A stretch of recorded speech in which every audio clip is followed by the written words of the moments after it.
अब जल्दी करो, नाटक कंपनी। कितनी गंदी पिक्चर है। बहुत अच्छी फिल्म है, चलो तो सही। तुम्हें कोई और फिल्म नहीं मिली मुझे दिखाने के लिए? इस फिल्म में बुराई क्या है ये बताओ तुम। मुझे नहीं अच्छी लगती ऐसी भूतिया डरावनी फिल्में। तुम्हें पसंद नहीं है या डर लगता है? मुझे कोई डर वर नहीं लगता है, समझे? हाँ। और वैसे भी ना ये आत्मा वात्मा कुछ नहीं होता। तुमसे अगर ये बोला जाए फिल्म तुम्हें अकेले देखनी है, अकेले देख सकती हो? हाँ। अरे जरा पास तो आओ। तुम्हें पता है अंग्रेजी हॉरर फिल्म के डायरेक्टर के साथ क्या हुआ था जब उसने अपनी ही फिल्म अकेले देखी थी? मालूम है क्या हुआ था। तभी मैं डरने वाली नहीं हूँ, समझे? और ना ही मुझे दिल का दौरा पड़ने वाला है। लेकिन तुम्हें नहीं लगता कि जब एक लड़का लड़की फिल्म देखने आते हैं तो उनको रोमांटिक फिल्म देखनी चाहिए, ना कि ऐसी भूतिया पिक्चर? अगली बार तुम्हें रोमांटिक फिल्म दिखाऊंगा। वो तुम्हारा फेवरेट हीरो क्या नाम है? अरमान कुमार। खुश? हाँ खुश। जल्दी करो। वैसे भी ना हॉरर हो या रोमांटिक हो, लेकिन पैसे तो वसूल होने चाहिए। सही बात है।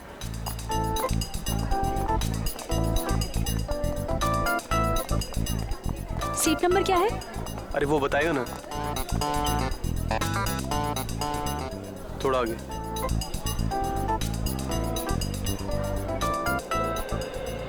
चेतावनी, आतंकवाद से लड़ने में हमें सहयोग दें। किसी भी भीड़ भाड़ वाली जगह पर अगर कोई लावारिस पड़ी चीज दिखे तो तुरंत हमें सूचित करें। वो लावारिस पड़ा वाहन या बैग एक बॉम्ब भी हो सकता है। फिल्म का आनंद लेने से पहले अपनी सीट के नीचे जरूर चेक करें। हमारी थोड़ी सी समझदारी बड़े हादसों को टाल सकती है। धन्यवाद। शगुन, तुम्हारी सीट के नीचे बम तो नहीं है? मोहन, तुम्हारे मजाक भी ना बिल्कुल तुम्हारी तरह बोरिंग हो गए हैं। अरे मैं तो अच्छे नागरिक का फर्ज निभाने की बात कर रहा था। तुम्हें नहीं देखना तो मत देखो, मैं देख लेता हूँ। शगुन, तुम्हारी सीट के नीचे बैग है। मोहे, तुम्हें लगता है तुम इतनी आसानी से मुझे उल्लू बना सकते हो? तुम्हारे सर की कसम, नीचे बैग है। सच में? हाँ, देखो ना। Oh my God, नीचे तो सचमुच में बैग है। कहीं इसमें बम तो नहीं है? हो सकता है, कुछ भी हो सकता है। अब क्या करें?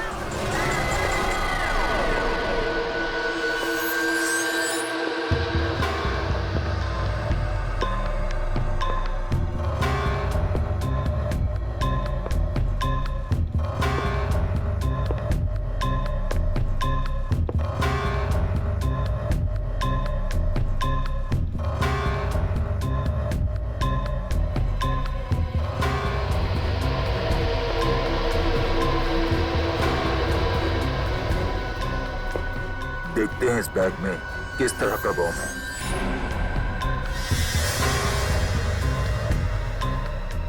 अरे इस बैग में तो बम नहीं है, तो फिर क्या है? एक मिनट देखते हैं।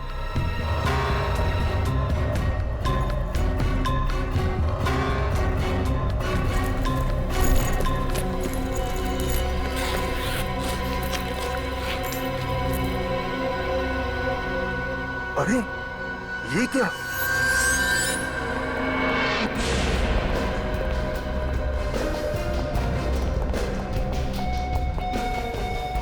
सर, इसी बैग में कटा हुआ हाथ है।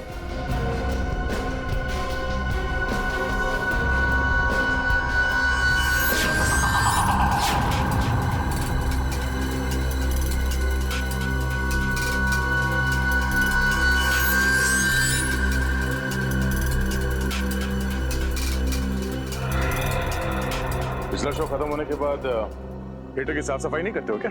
करवाया था सर, पर उस वक्त ये बैग यहाँ नहीं था। शायद शो शुरू होने से कुछ ही मिनटों पहले किसी ने रख दिया। किसी ने लाश को पहले काटा है, छोटे छोटे टुकड़े किए हैं और अब वो उन टुकड़ों को ठिकाने लगा रहा है। इस हाथ को यहाँ पे रखा है। शायद शरीर का बाकी सब यहीं कहीं होगा। जरा चेक करना।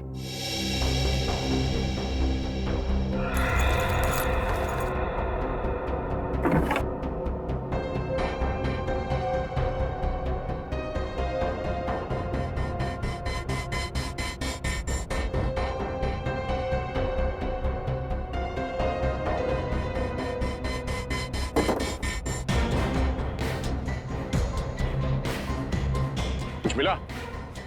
नहीं सर।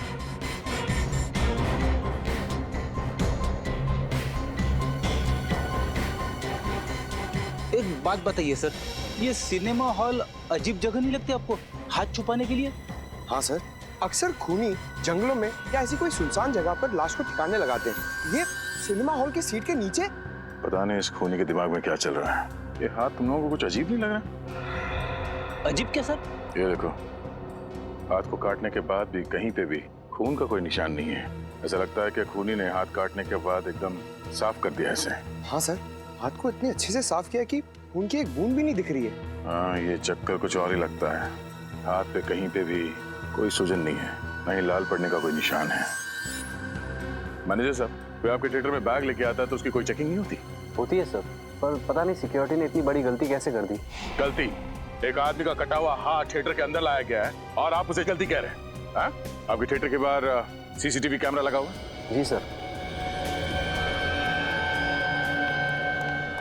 सर ये देखिए, ये शो शुरू होने से पहले थिएटर के बाहर का फुटेज दिखाना था। जी सर, दिखाता हूँ।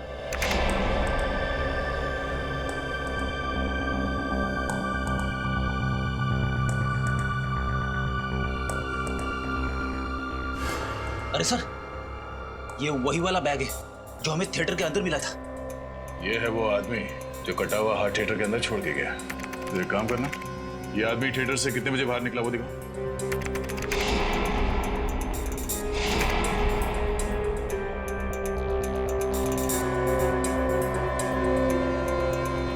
सवा 12 बजे अंदर गया और 12:20 को बाहर।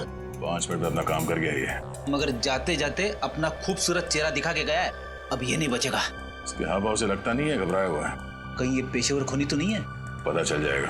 एक काम करो, इसकी तस्वीरें हर जगह भेज दो और क्रिमिनल डेटाबेस में भी चेक करवाओ। आसान के कुछ बातचीत हुई हाथ के साथ? क्या बताया इसने कि किसका हाथ है, किसने काटा इसे, कैसे काटा इसे? बॉस, इस हाथ ने बताया कम, पूछा ज्यादा। क्या इस हाथ ने उल्टा आपसे ही सवाल पूछ लिया? हाँ ब्रेडी, और सवाल नहीं पूछा, सीधे पहेली पूछ डाली और कहा कि अपने आप को बहुत 30 मार का फोरेंसिक एक्सपर्ट समझते हो ना, तो ये पहेली सुलझा करके दिखा। ऐसी क्या पहेली है डॉक्टर साहब, हमें भी बताइए, शायद हम आपकी कोई मदद कर दें। हाँ जरूर दे।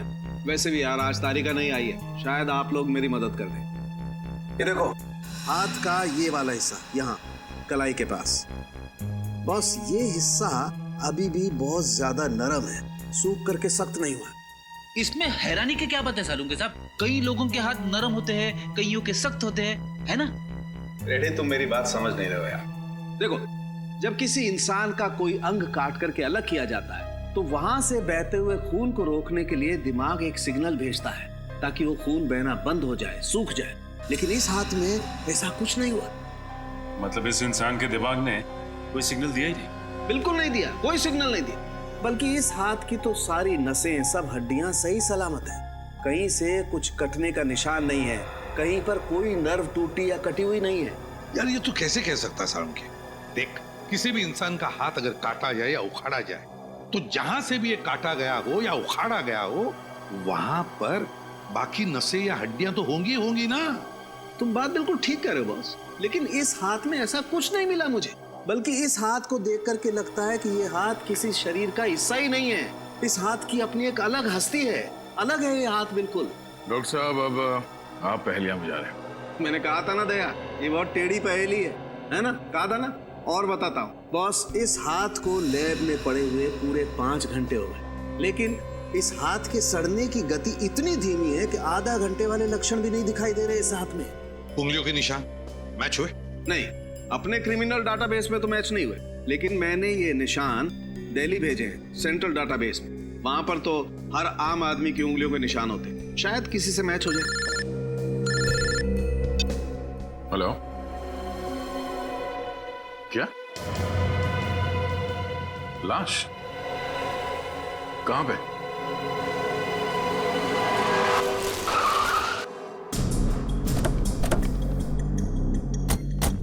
यही जगह बताई थी ना उस आदमी ने? हाँ सर, लेकिन यहाँ आसपास कोई दिखाई नहीं दे रहा है। कमाल है, जिस आदमी ने फोन किया खुद ही गायब है। सर कहीं उसी ने तो फोन नहीं किया? वो तो सकता है।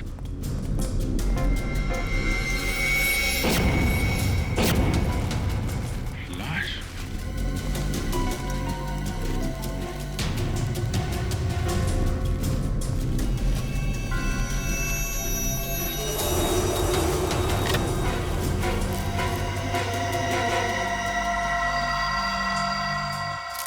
ये तो वही आदमी है जो सिनेमा हॉल में बैग में कटा हुआ हाथ रखने गया था। सर अभी तक हम सोच रहे थे इसने किसी का खून कर दिया, लेकिन यहाँ पे तो किसी ने इसे ही मार दिया। चाकू मारा है। पता नहीं क्या चल रहा था इस आदमी के दिमाग में। सिनेमा हॉल में कटा हुआ हाथ रखने गया और यहाँ पे खुद शिकार हो गया। सर हो सकता है इसने हाथ काटा ही ना हो और इस जुर्म में इसका कोई संबंध भी ना हो। संभावनाएं तो बहुत कुछ है, लेकिन पता तभी लगेगा जब हमें इस आदमी की पहचान मालूम होगी। खून के छींटे। ये देखा, ये इस तरफ जा रहा है। यहाँ पे इतना सारा खून पड़ा हुआ है, इसका मतलब इस आदमी को यहाँ पे चाकू मारा गया है। लेकिन सर अगर उसने इस आदमी को यहाँ पे मारा है तो ये यहाँ से वहां तक गया कैसे? वो चाहता तो उसको यहाँ पे भी मार सकता था। हो सकता है जब खूनी ने इसे चाकू मारा हो तो किसी ने उसे देख लिया हो और खूनी यहाँ से भाग गया है। और ये आदमी यहाँ से रेंगते रेंगते यहाँ तक आया और यहाँ पे इसने अपना दम तोड़ दिया। जब इसे चाकू लगा होगा तो ये मदद के लिए चीखा चिल्लाया होगा। किसी ने इसकी चीख सुनी कैसे नहीं? एक काम करो, जरा यहाँ आसपास जितने भी लोग रहते हैं सबको बुलाओ, इकट्ठा करो। हम सच कह रहे साहब, हमने ना कुछ देखा ना कुछ सुना। बकवास कर रहे हो तुम। एक आदमी का खून हो गया, तड़प तड़प के मर गया वो, और किसी ने कुछ देखा नहीं है, ना ही कुछ सुना। ऐसा कैसे हो सकता है? तुम इधर आओ, इधर आओ, इधर आओ। क्या बात है, कुछ कहना चाहते हो? नहीं साहब। तो फिर पसीने क्यों निकल रहे? साहब गर्मी बहुत है इसलिए। गर्मी बहुत है? बारिश हो चुकी है, मौसम ठंडा है और तुम्हें पसीना निकल रहा है। देखो, जो कुछ जानते हो चुपचाप बता दो। तुम्हें फोन किया था ना? हाँ साहब। तो फिर भागे क्यों? यहाँ पे रहना चाहिए था ना तुम्हें। साहब मैं डर गया था, मैंने सोचा फोन करके मैंने कोई गलती कर दी। मैं सीआईडी के लफड़े में नहीं पड़ना चाहता था साहब। सीआईडी को फोन करके तुमने कुछ गलत नहीं किया है, सिर्फ अपना फर्ज निभाया तुमने। अगर इस आदमी की जगह तुम्हारा कोई रिश्तेदार, तुम्हारा परिवार का कोई आदमी होता तब भी तुम यही करते, मदद करते कि नहीं? हाँ साहब। बताओ क्या देखा तुमने? कल रात की बात है साहब। रुक जाएंगे। तेरा भांडा बहुत जल्दी पूरी दुनिया के सामने फूटने वाला है। क्या करेगा, क्या करेगा? मार दूंगा तुझे, इससे पहले कि सीआईडी मुझ तक पहुंचे खत्म कर दूंगा तुझे। रुको। अरे भाई साहब, अरे क्या हुआ? रुके भाई साहब, अभी एम्बुलेंस बुलाता हूं मैं। ये तो मर गया, अब क्या करूं मैं? उस आदमी ने बाएं हाथ से चाकू मारा था। हाँ साहब। सर के आदमी जिंदा तो नहीं है जिसका कटा हुआ हाथ हमें थिएटर में मिला था? बाद में उसने इस आदमी का खून कर दिया। ये तो तभी पता चलेगा जब वो आदमी हमें मिलेगा। Hello, okay okay okay okay, thank you very much. उस आदमी का पता चल गया है, वो एक बिजनेसमैन है और उसका नाम सौरभ है।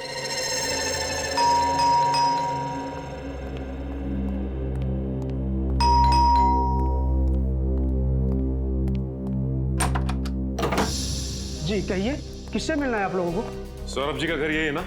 जी हाँ। सुनील कौन है? मैडम ये लोग सीआईडी से। सीआईडी से? जी देखिए, हमें एक आदमी का कटा हुआ हाथ मिला है। क्या कटा हुआ हाथ? जी, और वो हाथ आपके पति सौरभ का है। ये क्या कह रहे हैं आप? आपको जरूर कोई गलतफहमी हुई है। नहीं मैम, हमें कोई गलतफहमी नहीं हुई। उस कटे हुए हाथ के उंगलियों के निशान आपके पति सौरभ की उंगलियों के निशान के साथ मैच होते हैं। ये कैसे हो सकता है? एक मिनट रुकिए, मैं सौरभ को बुलाती हूँ। सौरभ। क्या हुआ रीमा? ये सीआईडी वाले हैं। सीआईडी? और इनका कहना है कि इन्हें कटा हुआ हाथ मिला है जिसपे आपकी उंगलियों के निशान है। What nonsense! मेरे हाथों को कुछ नहीं हुआ, आप देख सकते हैं। सर ऐसा कैसे हो सकता है? हमें जो कटा हुआ हाथ मिला था उसके उंगलियों के निशान और इनके हाथों की उंगलियों के निशान मैच कैसे हो सकते हैं? वही तो, दो अलग अलग लोगों की उंगलियों के निशान एक जैसे कैसे हो सकते हैं? ये आप लोग क्या कह रहे हैं? मेरी कुछ समझ में नहीं आ रहा। सौरभ जी, आप प्लीज हमारे साथ हमारे सीआईडी के फोरेंसिक लैब चलिए, हम आपकी उंगलियों के निशान चेक करना चाहते हैं। अजीब मुसीबत है, आप देख सकते हैं कि मेरे हाथों को कुछ नहीं हुआ, फिर मेरे फिंगरप्रिंट्स लेने का क्या मतलब? फिर भी प्लीज आप हमारी मदद कीजिए, हम ये पता लगाना चाहते हैं कि वो कटा हुआ हाथ है किसका और उसकी उंगलियों के निशान आपकी उंगलियों के निशान के साथ कैसे मैच होते हैं, क्यों मैच होते हैं। और कितना वक्त लगेगा?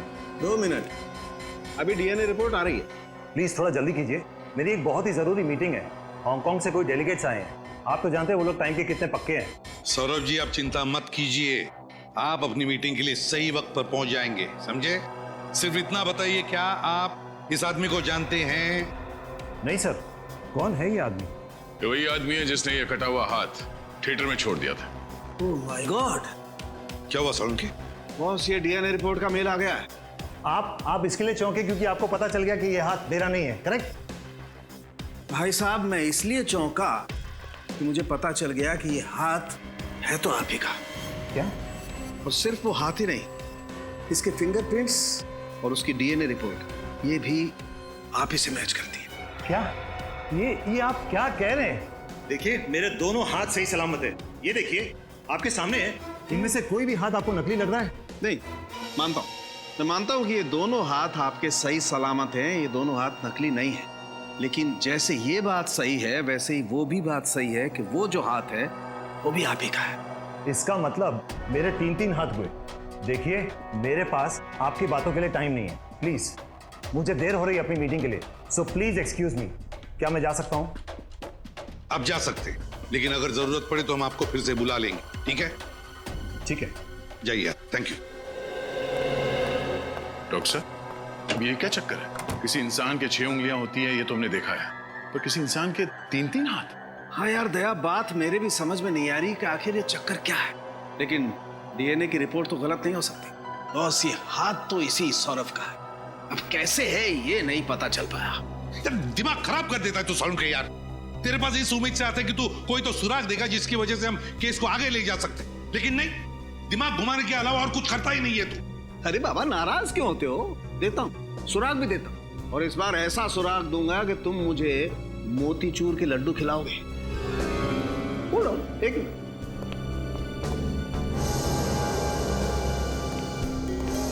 ये देखो, क्या ये? Memory chip. जी हाँ, ये मेमोरी चिप पता है मुझे कहां से मिली? कहां से मिली? इस आदमी के कंधे पे से। ओह, ये आदमी कंधे पे इस चिप को छुपा के घूम रहा है। मतलब इस चिप में कोई गहरा राज छुपा हुआ है। बिल्कुल, और क्या गहरा राज छुपा हुआ है ये हम इस चिप को कंप्यूटर में लगा के देखते हैं। आइए।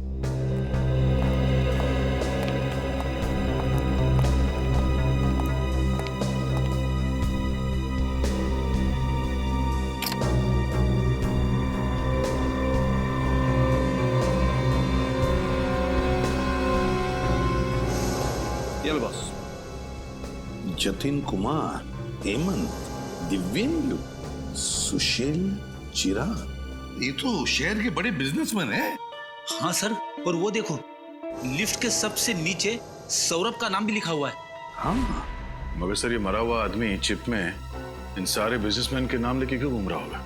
दया, जरूर इस मरे हुए आदमी का इन बिजनेसमैन के साथ कोई ना कोई कनेक्शन है, पर क्या होगा कनेक्शन?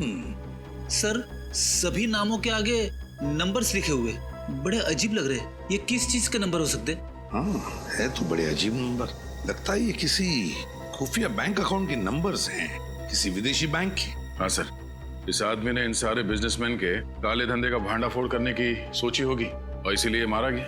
और सर अगर ऐसा है तो फिर इस सौरभ ने इस आदमी को पहचाना क्यों नहीं? फिर हमसे झूठ तो नहीं बोल रहा था? हो सकता है सौरभ झूठ बोल रहा है हमसे। इस आदमी के कंधे में से हमें मिलती है एक मेमोरी चिप जिसमें होता है शहर के बिजनेसमैन के नाम और शायद उनके बैंक अकाउंट नंबर्स भी। और फिर ये हाथ, ये कटा हुआ हाथ जो सौरभ का है भी और नहीं भी। हाँ निखिल, बैंक वगैरह में पता किया इन नंबर्स के बारे में? किसी भी बैंक के अकाउंट नंबर्स नहीं है। अच्छा, इंटरनेशनल बैंक्स के भी नहीं है। ठीक है, अगर कोई जानकारी मिलती है तो हमें तुरंत इन्फॉर्म कर देना। सर, उस लिस्ट में जितने भी बिजनेसमैन के नाम हैं, मैं एक एक के घर से होके आ रहा हूँ। अच्छा, तो कुछ पता चला उनके नाम के आगे जो नंबर्स हैं उनका राज क्या है? नहीं सर, इसी बात की तो हैरानी है मुझे। उनमें से कोई ये नहीं जानता कि उनके नाम के आगे वो नंबर क्यों लिखा है, उसका महत्व क्या है। बड़ी जरूर कोई ना कोई महत्व तो है इस नंबर्स का इस केस के साथ। उस आदमी की लाश में से हमें ये चिप मिली है जिसमें शहर के रईस लोगों के नाम हैं और ये नंबर्स हैं। क्या हो सकते हैं ये नंबर्स? सर, हाँ सचिन सर, मैं सौरभ के घर से आ रहा हूँ। सौरभ के ड्राइवर ने एक खास बात बताई। क्या खास बात? यही कि वो हर सोमवार को सीडी के हॉस्पिटल जाता है। हर सोमवार को सीडी के हॉस्पिटल? कि उसका कोई रिश्तेदार या दोस्त भर्ती है क्या इस हॉस्पिटल में? नहीं सर, ये तो नहीं मालूम, लेकिन ये बात उसे छिपाने के लिए कही गई थी। यहाँ तक कि सौरभ की बीवी को भी ये बात नहीं मालूम। कहीं सौरभ को कोई बीमारी तो नहीं थी जिसका वो चोरी छुपे इलाज करा रहा हो? अब ये तो सीडी के हॉस्पिटल जाने के बाद ही पता चलेगा। हाँ ठीक है। डॉक्टर सुमित। जी हाँ, आप लोग कौन? जी हम लोग सीआईडी से। सीआईडी से? जी हाँ सीआईडी। बाहर रिसेप्शन पे पता चला कि बिजनेसमैन सौरभ का इलाज आप ही करते हैं। जी हाँ, लेकिन इस इलाज का सीआईडी से क्या लेना देना? डॉक्टर सुमित, हमें एक लाश मिली है, एक खून हुआ है और खूनी को ढूंढने में हमें आपकी मदद चाहिए। मैं आप लोगों की कैसी मदद कर सकता हूँ? हमारे कुछ सवालों का जवाब देकर। जी पूछिए। आप सौरभ जी का इलाज कर रहे हैं ना? क्या बीमारी है उनको? उनका बायां हाथ गैंग्रीन से ग्रस्त है। गैंग्रीन? ये गैंग्रीन क्या होता है डॉक्टर साहब? इस बीमारी में मरीज के हाथ के अंदर एक ऐसा बैक्टीरिया पैदा हो जाता है जो हाथ को धीरे धीरे खोखला कर देता है, और जब इस बैक्टीरिया की शक्ति हद से ज्यादा बढ़ जाती है तो हाथ को शरीर से काटकर अलग करना पड़ता है ताकि ये बीमारी शरीर के किसी दूसरे भाग में न फैल सके। मतलब सौरभ जी की बीमारी इतनी बड़ी नहीं है कि उनका हाथ काटना पड़े, हैं? हाँ, मगर ये बीमारी बहुत तेजी से फैल रही है। अगले 6-8 महीनों में उनका हाथ काटना पड़ेगा। 6-8 महीनों में हाथ काटना पड़ेगा? तो इसीलिए उन्होंने अपने घर वालों से ये बात छुपा के रखी है अपनी बीमारी के बारे में। हाँ, वो नहीं चाहते थे कि बेवजह ये सब जानकर उनके घर वाले परेशान हो। सर, आपके साइन चाहिए थे सर। यार तो फिर आ गया। तुम इंश्योरेंस वाले भी बहुत परेशान करते हो। जितना ऑटोग्राफ किसी एक्टर को नहीं देना पड़ता है उतना सिग्नेचर तुम हम आम आदमी से ले लेते हो। सर, आप कौन से किसी सेलिब्रिटी से कम है? तुम लोगों की वजह से ही मार्केट में मक्खन का भाव बढ़ गया है। एक्सक्यूज मी सर, आप 2 मिनट रुकिए, मैं भी आता हूँ। जी चलो। सौरभ जी का बायां हाथ कटने वाला है 6-8 महीनों में, और हमें मिला है एक दूसरा बिल्कुल वैसा ही बायां हाथ जिसका डीएनए मैच होता है सौरभ के डीएनए के साथ। मतलब सौरभ जी ने पहले से ही इंतजाम करके रखा है नए हाथ का। हेलो, हाँ क्या? देखिए आप घबराइए मत, हम लोग पहुंचते हैं। सर, सौरभ की पत्नी रीमा का फोन था। सौरभ को घर से गुंडे उठा ले गए। रीमा जी। सर, आप लोगों ने आने में बहुत देर कर दी। वो गुंडे सौरभ को लेके चले गए। क्या आपने उन्हें देखा? पहचान दिया आप उन्हें? नहीं, सबने मुंह ढके हुए थे अपने। मैं किसी को नहीं देख पाई। मैंने रोकने की बहुत कोशिश की, उन लोगों ने मुझे इधर धक्का दे दिया और मैं गिर गई, और तब तक वो सौरभ को लेके निकल गए। देखिए, आप चिंता मत कीजिए, हम सौरभ जी को सही सलामत घर वापस लेकर आएंगे। सर, बस अब आपका ही सहारा। बचा लीजिए उन्हें, देखिए उन्हें कुछ हो ना जाए। तुम कहाँ थे जब हमला हुआ? सर, मैं उस समय मार्केट गया था। जब वहाँ से आया तो यहाँ पर सब कुछ हो चुका था। रीमा जी, आपको किसी पे शक है? कौन कर सकता है ये काम? किसी के साथ उनकी कोई दुश्मनी थी क्या? जी नहीं, उनकी किसी के साथ कोई दुश्मनी नहीं थी। मुझे बहुत डर लग रहा है, उन्हें कुछ हो ना जाए। अब घबराइए मत, हम सौरभ जी को कुछ नहीं होने देंगे। रीमा जी, जरा याद करके बताइए, क्या वो किडनैपर्स आपस में कुछ बातें कर रहे थे? और अगर कर रहे थे तो क्या आपने कुछ सुना? शायद कोई बात जिससे हमें मदद हो सके उन तक पहुंचने के लिए। याद करके बताइए। सर, वो गुंडे तो कुछ नहीं कह रहे थे, लेकिन मैंने सौरभ के मुंह से सुना था कि वो कह रहे थे उन्हें कोई इलाज नहीं करवाना है, उन्हें छोड़ दो। कोई इलाज नहीं करवाना? हाँ, मुझे यही बात तो समझ में नहीं आ रही है। जब सौरभ को कोई बीमारी ही नहीं थी तो वो किस चीज का इलाज करवाना चाहते थे? रीमा जी, हमें पता है सौरभ किस इलाज के बारे में बात कर रहे थे। क्या मतलब? समझ में नहीं आता आपको बताएं या नहीं? सौरभ जी के बाएं हाथ में गैंग्रीन हुआ है। वो हाथ अब धीरे धीरे सड़ने लगा है। क्या? सर, ये केस तो दलदल की तरह धंसता ही चला जा रहा है। जब हम सौरभ के तीसरे हाथ के राज तक पहुंचे तो किसी ने सौरभ को ही अगवा कर लिया। मुझे लगता है सर ये हमें कुछ बता सकता था जिससे खूनी तकलीफ में आ जाता। लो बस, पता चल गया बस। पता चल गया कि ये हाथ इतना धीरे धीरे क्यों सड़ रहा था। क्यों सड़ रहा था सर? बॉस, इस हाथ को एडेन गुडाल नाम के केमिकल में डुबो करके रखा गया था। एडेन गुडाल है क्या ये? बॉस, ये एक ऐसा केमिकल है जो न सिर्फ इंसान की चमड़ी को बल्कि उसके भीतर के अंगों को, उसकी नसों को भी ठीक वैसे ही संभाल करके रखता है जैसा उसे डुबोने के वक्त था। इसका मतलब है डॉक्टर साहब, ये बताना मुश्किल है कि ये हाथ कितने समय से इस केमिकल में रखा गया था? बिल्कुल दया, 6 दिन, 6 हफ्ते, 6 महीने, 6 साल, कुछ भी नहीं कह सकते। कुछ कह नहीं सकता। फिर दिमाग खराब कर दिया यार सारुण की। अरे यार तेरे पास कोई तो जवाब होना चाहिए ना। है, जवाब है, लेकिन इस बात का जवाब मैं नहीं दूंगा। इस बात का जवाब हमें तातियाना मछली देगी। तातियाना मछली? अब क्या मछली जवाब देगी सालुंके साहब? अरे यार फेडी, मछली कभी जवाब देती है क्या? अरे तो आप ही ने कहा ना। मेरा कहने का मतलब ये है कि इस बात का जवाब तातियाना मछली में है। तो सर फिर देर किस बात की बताइए। बॉस, तातियाना मछली एक बहुत खास किस्म की डिश होती है और मुझे इस आदमी के पेट में इस मछली के अंश मिले। तो इसका मतलब है इस आदमी ने मरने से पहले ये तातियाना मछली खाई थी। बिल्कुल, और वो भी मस्टर्ड सॉस के साथ। और जहां तक मेरी जानकारी है, इस शहर में इस तरीके की डिश बहुत ही कम रेस्टोरेंट्स में मिलती है। तो हमें पता लगाना पड़ेगा कि शहर में ऐसे कितने होटल्स हैं जहां पर ये तातियाना मछली मिलती है। एक्सक्यूज मी, रेस्टोरेंट का मैनेजर कौन है? मैं हूँ। ये आपके यहाँ तातियाना मछली मिलती है क्या? तातियाना मछली? जी नहीं, हमारे यहाँ पर पात्राना मछली मिलती है। ये आदमी क्या आपकी रेस्टोरेंट में आया था? जी नहीं। Thank you. कुछ पता चला? नहीं सर, कुछ पता नहीं चला। कुछ पता नहीं चला सर। अच्छा, वो सामने रेस्टोरेंट है, उसमें देखते हैं।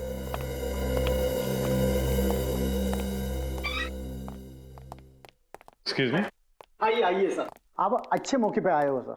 आज हमारे रेस्टोरेंट के 5 साल पूरे हो गए सर, इसीलिए आज यहाँ पे हर डिश पे 30% डिस्काउंट है सर। अरे वाह, ये तो बड़ी अच्छी बात है। होटल की वर्षगांठ आपको बहुत बहुत मुबारक। शुक्रिया। कहिए सर, क्या खाना पसंद करेंगे आप? जी हमें तातियाना मछली खानी है, मिलेगी? मिलती है सर, बल्कि वो हमारे रेस्टोरेंट की खासियत है सर। सर मैं दावे के साथ कहता हूँ कि पूरे शहर में हमसे अच्छा तातियाना मछली कोई नहीं बनाता सर। फिर तो आपने इन भाई साहब को जरूर देखा होगा आपके रेस्टोरेंट में, आपके यहाँ की स्वादिष्ट तातियाना मछली खाते हुए। हाँ मैडम, ये भाई साहब अक्सर हमारे रेस्टोरेंट में आते जाते रहते हैं। अच्छा, आपके दोस्त है क्या? हाँ, ये ऐसे ही समझ लीजिए। पर एक दिक्कत हो गई है। दिक्कत? कैसी दिक्कत सर? एक्चुअली हम लोग दूसरे शहर से आए हैं, तो अपने दोस्त को सरप्राइज देना चाहते थे, पर ये इनका एड्रेस ही खो गया। पता खो गया? हाँ जी, उनके मुंह से आपकी रेस्टोरेंट का नाम कई बार सुना था, तो सोचा तुक्का मार लेते हैं, शायद आपके यहाँ से पता मिल जाए हमें। हाँ जी जी, मिस्टर अंगद हमारे रेस्टोरेंट से अक्सर होम डिलीवरी मंगवाते हैं। अच्छा अच्छा, इनका नाम अंगद है। कुछ कहा आपने? अरे नहीं, ये क्या कहेगा, काफी दिनों से अंगद से मिला नहीं है ना, तो कुछ भी बोलता है। अच्छा अच्छा, रमेश जी सर, अपने कंप्यूटर से मिस्टर अंगद का पता निकाल के देना सर को।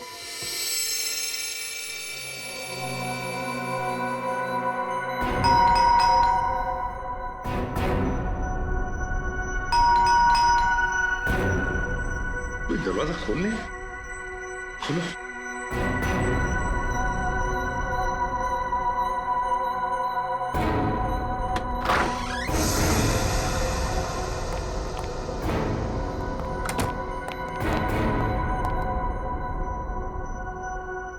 घर तो खाली है, कोई भी नहीं है घर में। देखो जरा।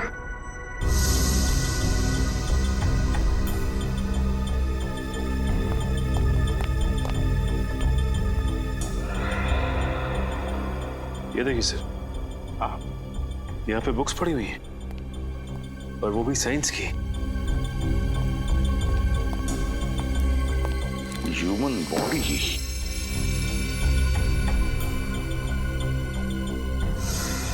DNA replication standard facts.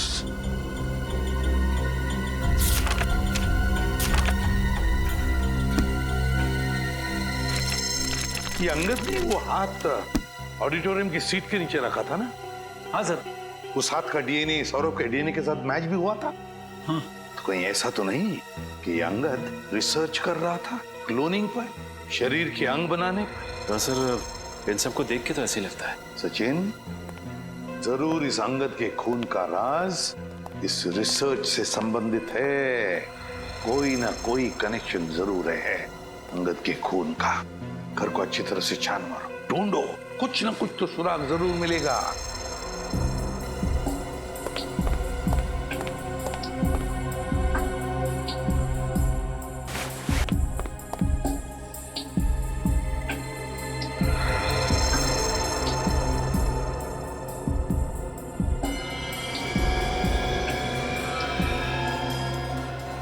Sir, आप रेडी? कुछ मिला है? ये देखिए, कार्ड होल्डर। कार्ड होल्डर इस पेंटिंग के पीछे था।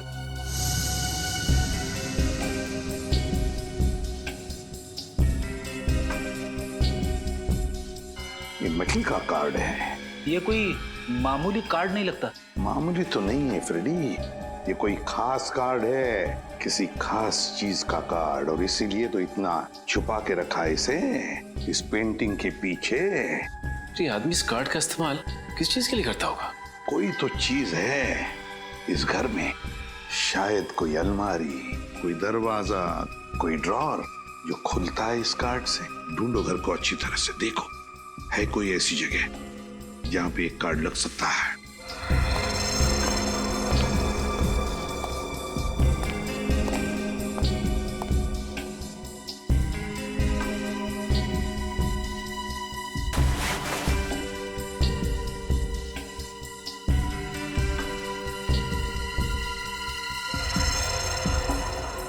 सर, इस कमरे में तो ऐसी कोई भी जगह दिखाई नहीं दे रही है जहाँ पे ये कार्ड लगाया जा सके। सचिन, अगर घर में नहीं तो फिर बाहर जरूर है, बाहर जरूर है। ये अंगद जरूर बार बार बाहर जाता था, किसी ऐसी जगह जहां पर इस कार्ड से कोई बंद दरवाजा खुलता है, कोई ऐसा दरवाजा जिसके पीछे इस केस का राज छुपा है। सर, हाँ, पड़ोसी ने हमें बताया था ना कि खुद की गाड़ी होने के बावजूद भी अंगद आने जाने के लिए रिक्शा का इस्तेमाल करता था। तो रिक्शा स्टैंड पे जाकर अच्छी तरह से पूछताछ करो, पता लगाओ ये अंगद जाता कहाँ था। आपको ऑटो में बैठना ज्यादा पसंद है या टैक्सी में? वैसे तो मुझे अपनी गाड़ी ज्यादा पसंद है, लेकिन हाँ, ऑटो का अपना अलग ही मजा है। क्या है कि दोनों तरफ से ऑटो खुला होता है, हवा अच्छी है। ये बात तो है। कभी कभी मुझे लगता है कि मैं भी एक ऑटो खरीदूं, ब्यूरो में आने जाने के लिए। आइडिया बहुत अच्छा है, अब तक खरीदा क्यों नहीं? डर लगता है कहीं रास्ते में किसी ने रोक लिया तो, यहाँ वहाँ ले जाने के लिए, फिर तो ब्यूरो में पहुँचने में देर हो जाएगी। और आप तो जानते हैं एसीपी साहब मुझे ये बात तो है। एक मिनट, कहिए साहब, कहाँ जाएंगे? जाना कहीं नहीं है, बस हम लोग सीआईडी से। सीआईडी? जी हाँ, सीआईडी से। ये इस फोटो को ध्यान से देखो। क्या इस आदमी को तुमने अपने ऑटो में बैठा के कहीं छोड़ा है? नहीं साहब, हमारी ऐसी किस्मत कहाँ कि हम इनको छोड़ें, ये हमारी ऑटो में जाएं। क्या मतलब? साहब, ये तो सिर्फ और सिर्फ पप्पू की ऑटो में जाते हैं और किसी की नहीं। पप्पू की ऑटो में? जी साहब, और ये पैसे भी मीटर से नहीं देते साहब। मन किया तो 500 रुपए, मन किया तो 1000 रुपए। ये पप्पू के लिए लॉटरी की टिकट के जैसे हैं साहब। जिस दिन ये पप्पू की ऑटो में बैठते हैं, पप्पू किसी को नहीं बैठाता। अच्छा, ये पप्पू को ऑटो में बैठा के लेके कहाँ जाता? साहब, ये तो पप्पू ही जाने। कहाँ रहता है ये पप्पू? माफ कर दो साहब, अब ये आगे से नहीं होगा। क्या माफ कर दो? तुम ही हो पप्पू? हाँ साहब, अपन ही पप्पू है, और आगे भी अपन का नाम बदलने का कोई इरादा नहीं है। अगला मजाक सोच समझ के करना, हंसना भूल जाएगा तू। हम लोग सीआईडी से, समझे? सीआईडी? जी हाँ, ये आदमी हमेशा तुम्हारी रिक्शा में जाता था ना? जी हाँ, ये तो अंगद साहब की फोटो है। अब ये बताओ कि ये आदमी तुम्हारी रिक्शा में बैठ के कहाँ जाता था? अब क्या बताओ साहब, जहाँ मूड होता था वहाँ चले जाते थे, कहीं फिल्म देखने तो कहीं किसी और जगह। अरे लेकिन कोई तो ऐसी खास जगह होगी जहाँ ये जाता था अक्सर। हाँ साहब, एक जगह तो है। कौन सी जगह? महिमा क्लिनिक। महिमा क्लिनिक? जी हाँ साहब। कहाँ पे है महिमा क्लिनिक?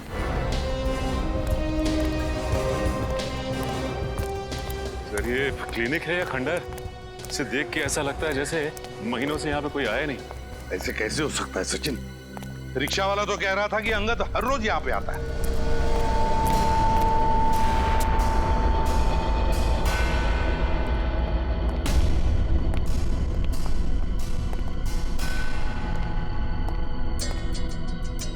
सर, अगर वो यहाँ पे रोज आता है तब तो उसे यहाँ पे साफ सफाई करवानी चाहिए। इतनी गंदगी में वो काम कैसे कर सकता है?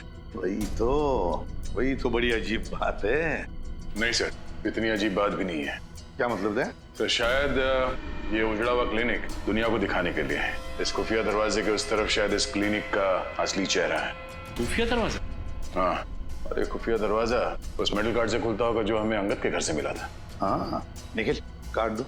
सब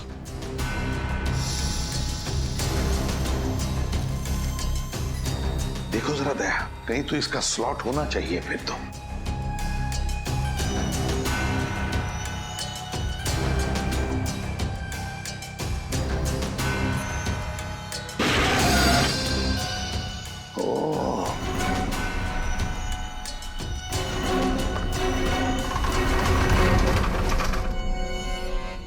निखिल, वो अलमारी ठीक से लगा दो जगह पे। सब क्या है? सर, बिल्कुल अलग दिखने वाली इस जगह में इस तरह का लैब बनाया हुआ है। वो कहावत बिल्कुल सही है सर, नेवर जज a book by its cover. हाँ, और किसी इंसान को उसके कपड़ों से मत परखो। ओह नो सर, ये देखिए।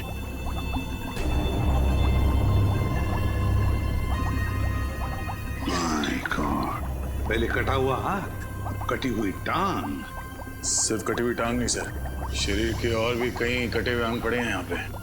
क्या चल रहा है यहाँ पर समझ में नहीं आ रहा।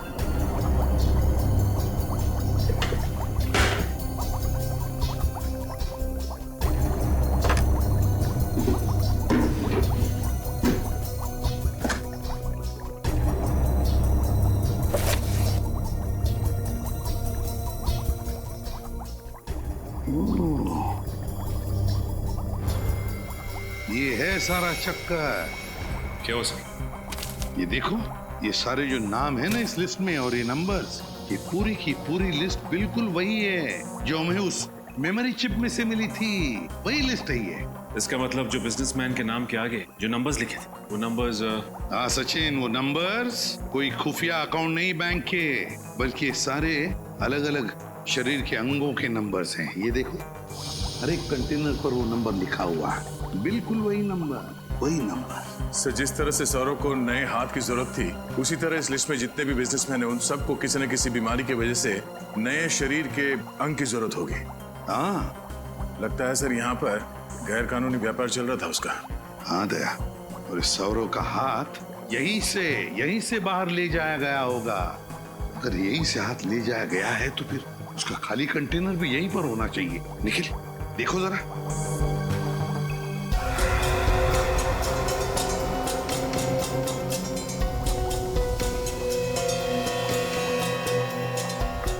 सर, हाँ, ये रहा वो खाली कंटेनर।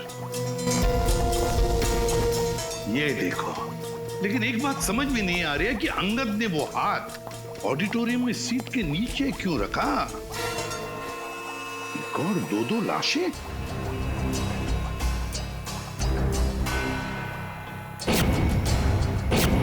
दो लाशें, पलटाओ जरा।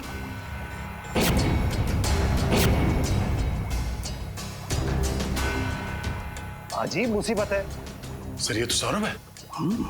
सर, लेकिन ये तो अपने लिए हाथ खरीदने आया था, इसे भला कोई क्यों मारेगा?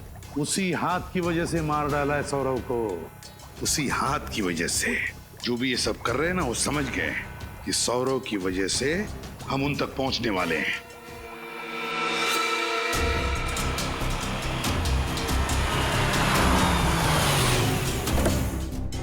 सीआईडी वाले सौरभ को ढूंढते ढूंढते यहाँ कभी भी पहुंच सकते हैं, इसलिए हमें इसी वक्त अपना सारा सामान बांध के निकलना होगा। अगर बॉस सीआईडी वाले यहाँ आ गए तो मार डालो एक एक को, कोई भी यहाँ से बच के निकलना नहीं चाहिए। पर बॉस हम अपना सारा सामान लेकर जाएंगे कहाँ? उसकी फिक्र तुम मत करो, बड़े बॉस ने नया अड्डा तलाश कर लिया है, अब हमें बस बॉस का इंतजार करना है। बॉस, यहाँ सब ठीक है ना? हाँ बॉस, हम बस अपना सारा सामान लेकर निकलने वाले थे। वैसे बॉस, ये सारा सामान हम लेकर जाएंगे कहाँ? हमारा अगला अड्डा? हटाओ उसे। Okay boss. हमें यहाँ से जल्द अपना सामान लेकर निकलना होगा। चलो जल्दी से अपना सामान समेटो। तो अपनी जगह से नहीं लेगा। आपके साइन चाहिए थे। सीआईडी, तुम लोग यहाँ कैसे पहुंचे? जुर्म को पहचानने की हमारी पुरानी आदत है, और अगर गैर कानूनी काम हो रहा हो तो हम बिन बुलाए पहुंच जाते हैं। वैसे आप लोगों ने 3 खून किए। 3 नहीं 7। अब तुम चारों लोग भी गए काम से। अबे 7 जन्म लेने पड़ेंगे हम में से किसी एक को भी मारने का सोचने के लिए, समझे? चला गोली, चला।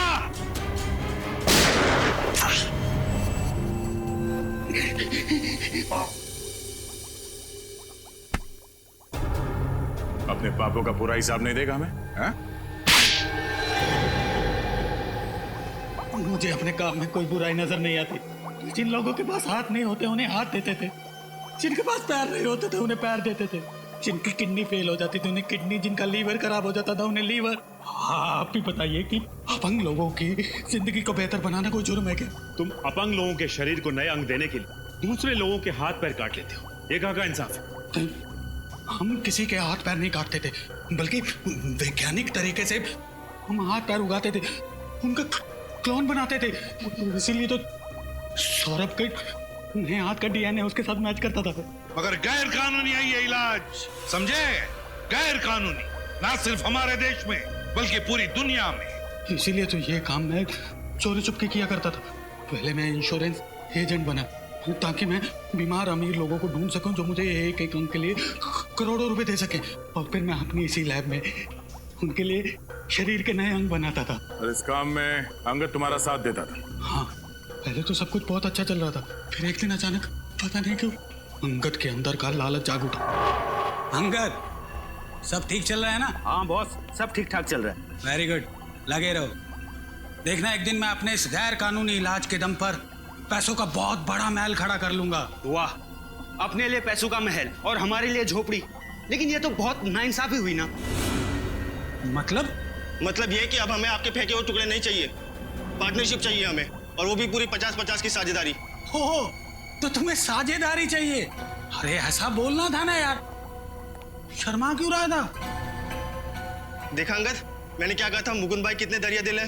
पार्टनरशिप की बात सुन के नाराज नहीं होंगे? मैं क्यों नाराज होने लगा भला? हाँ? अरे तुम दोनों के बिना ये काम हो सकता है क्या? आजा मेरे पार्टनर, मेरे गले लग जा। बोल अंगद, तुझे भी पार्टनरशिप चाहिए या जितना मिल रहा है उसमें खुश है तू? अरे ये क्या किया तुमने? रवि का खून कर दिया तुमने।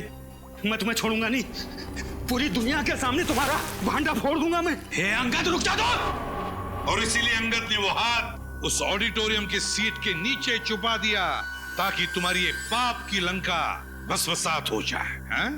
जब सौरभ को ये पता चला कि उसका नया हाथ आप लोगों के हाथ में लग चुका है तो वो मुझे धमकाने लगा, इसीलिए मुझे उसे भी अपने रास्ते से हटाना पड़ा। एक तरफ अपंग लोगों के लिए नए अंग बनाने की बात करते हो और दूसरे तरफ 3 लोगों की जान लेते हो। तुम्हें तो फांसी ही होगी, फांसी।